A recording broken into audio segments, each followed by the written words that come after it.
Hey everybody, thanks for checking out my 6th Dobyns rod review for the year. I've got a technique for you guys today that as of a couple years ago, I had little to no experience with whatsoever due to the simple fact that where I live here in Missouri, we have one lake around that has any kind of grass in it at all.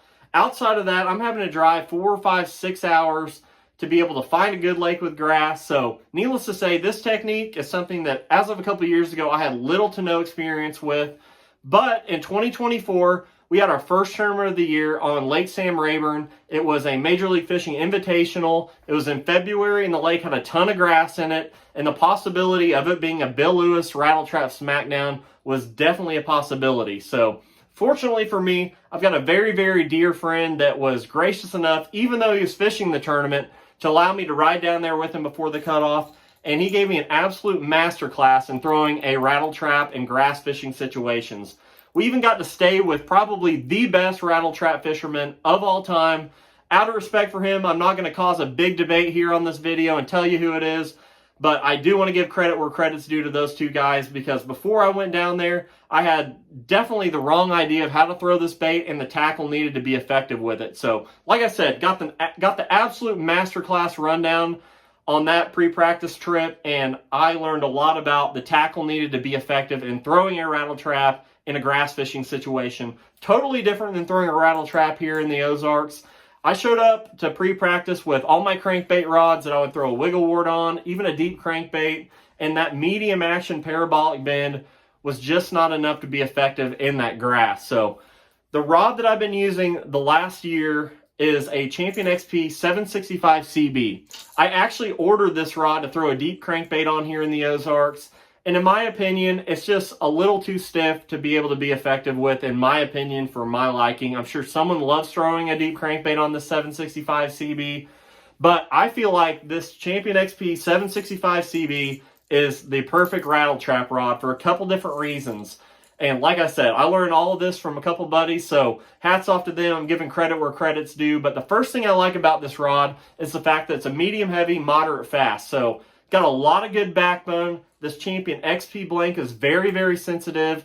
And the sensitivity whenever you're throwing a rattle trap in a grass fishing situation is paramount, because you need to, for one, be able to feel the strike whenever they hit it after you rip it out of the grass.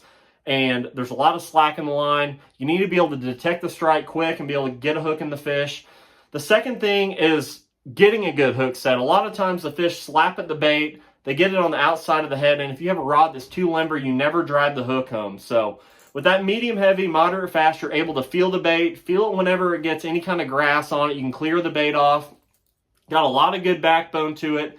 But what I feel like sets this rod apart from throwing a rattle trap on a flipping stick or something of that nature is the first, let's say 20% of the rod has a lot of good tip to it, so you're able to cast the bait effectively.